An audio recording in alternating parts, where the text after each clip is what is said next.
Si Brother Eli ay naging kilala bilang tao at mangangaral na laging nakabatay sa Biblia. Siya rin ang natatanging mangangaral na tatanong ng kahit na sino at kahit na anong tanong ng mga tao at laging galing sa Biblia ang sagot nito. Kaya kung ikaw ay naghahanap ng katotohanan, ang sasabihin niya ay basa. Si San Esteban napatay sa diskusyon sa pakikipagtalo. Pakinggan nyo sa Gawa 8. Basa. At siguradong may sagot na para sa iyo.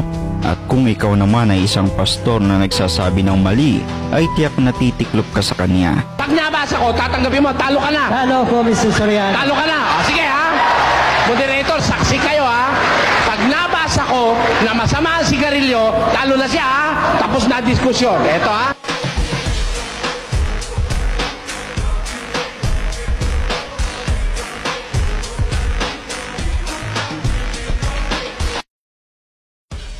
Si Brother Eli ay naging kilala bilang tao at mangangaral na laging nakabatay sa Biblia. Siya rin ang natatanging mangangaral na tatanong ng kahit na sino at kahit na anong tanong ng mga tao at laging galing sa Biblia ang sagot nito. Kaya kung ikaw ay naghahanap ng katotohanan, ang sasabihin niya ay basa. Si San Esteban napatay sa diskusyon sa pakikipagtalo. Pakinggan nyo sa Gawa 8. Basa. At siguradong may sagot na para sa iyo.